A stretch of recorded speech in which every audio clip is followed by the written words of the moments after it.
राधे राधे सभी को। आज है ज्येष्ठ शुक्ल पक्ष निर्जला एकादशी, जिसे भीमसेन और पांडव एकादशी भी कहते हैं। जो आज इस व्रत से चूक गए हों वो कल महाद्वादशी व्रत भी कर सकते हैं। एकादशी अवश्य करें। एकादशी व्रत महिमा। स्त्री हो या पुरुष, यदि उसने मेरू पर्वत के बराबर भी महान पाप किया हो तो वह सब इस एकादशी व्रत के प्रभाव से भस्म हो जाता है। जो मनुष्य उस दिन जल के नियम का पालन करता है वह पुण्य का भागी होता है। उसे एक एक पहर में कोटि कोटि स्वर्ण मुद्रा दान करने का फल प्राप्त होता सुना गया है। मनुष्य निर्जला एकादशी के दिन स्नान, दान, जप, होम आदि जो कुछ भी करता है वह सब अक्षय होता है। यह भगवान श्री कृष्ण का कथन है। निर्जला एकादशी को विधि पूर्वक उत्तम रीति से उपवास करके मानव वैष्णव पद को प्राप्त कर लेता है। जो मनुष्य एकादशी के दिन अन्न खाता है वह पाप का भोजन करता है। इस लोक में वह चांडाल के समान है और मरने पर दुर्गति को प्राप्त होता है। जो ज्येष्ठ के शुक्ल पक्ष में एकादशी को उपवास करके दान करेंगे वे परम पद को प्राप्त होंगे। जिन्होंने एकादशी को उपवास किया है वे ब्रह्म हत्यारे, शराबी, चोर तथा गुरुद्रोही होने पर भी सब पातकों से मुक्त हो जाते हैं। कुंती नंदन, निर्जला एकादशी के दिन श्रद्धालु स्त्री पुरुष के लिए जो विशेष दान और कर्तव्य विहित है उन्हें सुनो। उस दिन जल में शयन करने वाले भगवान विष्णु का पूजन और जलमयी धेनु का दान करना चाहिए, अथवा प्रत्यक्ष धेनु या घृतमयी धेनु का दान उचित है।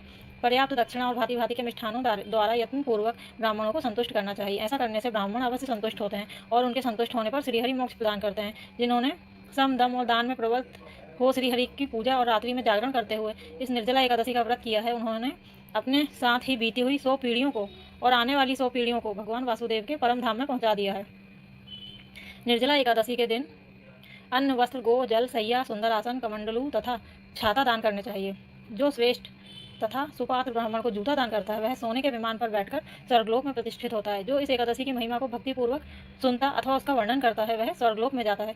चतुर्दशी युक्त अमावस्या को सूर्य ग्रहण के समय श्राद्ध करके मनुष्य जिस फल को प्राप्त करता है वही फल इसके श्रवण से भी प्राप्त होता है।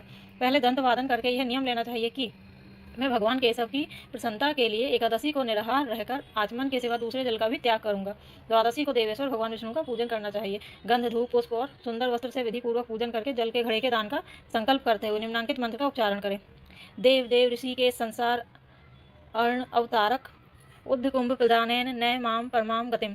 संसार सागर से तारने वाले हैं देव देव ऋषिकेश, इस जल के घड़े का दान करने से आप मुझे परम गति की प्राप्ति कराइए।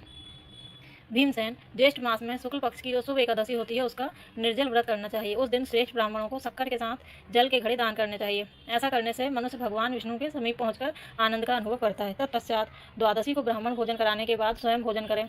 जो इस प्रकार पूर्ण रूप से पाप नाशिनी एकादशी का व्रत करता है वह सब पापों से मुक्त हो आनंद में पद को प्राप्त होता है।